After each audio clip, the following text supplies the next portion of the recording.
another thing we're seeing over there in China recently is these bank runs. And I have an article that I wanted to read off for that. Let's make sure that's pulled up. There you go. And let's get into this. So this is by Mingji Pei. Mingji Pei. I'm not sure how to pronounce that. He's a professor of government at Claremont McKenna College. And this was in Nikkei Asia just a couple days ago. So here we go. Confidence in the safety of Chinese banks has been badly shaken by the failure of several small banks in Henan province in April this year. In terms of their assets of about 40 billion yuan, that's $6 billion, and the number of customers, roughly 400,000, the shuttered rural banks are minions in the China's financial system. So they're not that big yet, but smaller things can snowball into bigger things.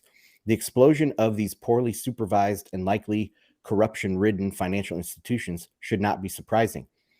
But how local authorities handled the fallout is shocking, even for the most jaded observers of the Chinese political scene.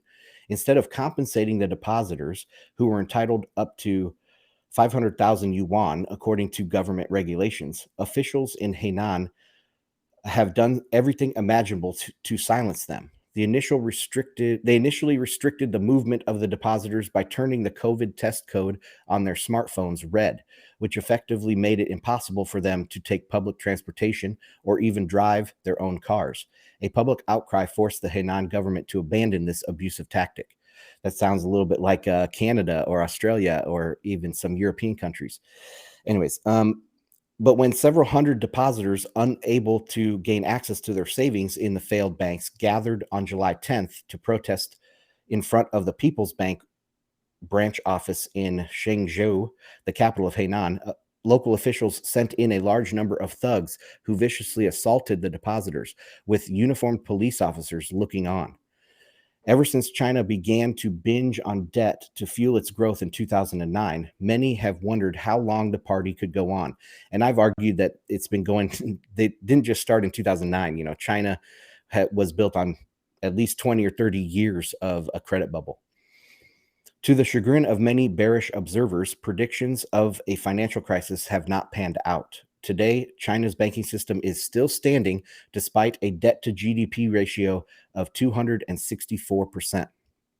Perhaps because Beijing seems to be able to defy financial gravity, fewer people these days worry that its ballooning debt could unleash a systemic crisis. But there are many warning signs indicating that China may face a debt reckoning soon.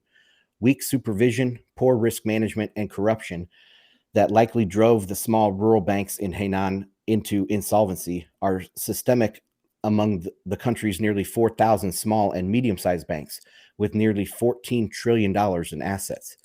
If a large number of small banks fail together, such an event could produce a chain reaction threatening the stability of the financial sector. Their counterparties and lenders, especially bigger banks, could suffer massive losses. Confidence in China's shadow banking system, through which small banks attract funds with a higher interest rate, will likely evaporate. The chances of such a financial meltdown are much higher today than before. One of the reasons that China has avoided a financial crisis in the last decade is that its economy managed to grow at a reasonably higher rate, averaging 6.8% a year from 2011 to 2020. A faster growing economy normally makes it easier to manage or even conceal the debt burden.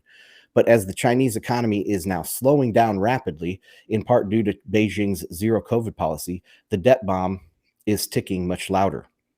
The most obvious warning light is clearly China's debt-ridden real estate sector, and that's what we talked about just a minute ago. China's debt-laden local governments are now facing grim prospects. Declining income from land sales because of this crisis in the real estate sector and falling tax receipts are expected to cause a 6 trillion yuan shortfall, roughly $900 billion, in local government revenues this year. Local government financing vehicles that have borrowed heavily from banks or issued bonds will have great difficulties servicing their debt. And almost done here. Large banks in China are in trouble as well. They have lent tens of billions to poor countries as part of China's ambitious Belt and Road Initiative. A significant portion of their credit portfolio is likely to become non-performing, as their borrowers are unable to service the debt due to the global economic downturn. The most recent economic implosion and collapse of the government of Sri Lanka will likely force their Chinese lenders to write off a large portion of the loans. If big Chinese banks themselves face rising non-performing loans abroad, they will be less able to help bail out insolvent small or medium-sized banks at home. It might be possible for China to dodge another financial meltdown this time, but if local officials have to hire thugs to attack bank customers trying to get their money back, investors should brace for far worse days ahead for China's banking sector. All right, and that does it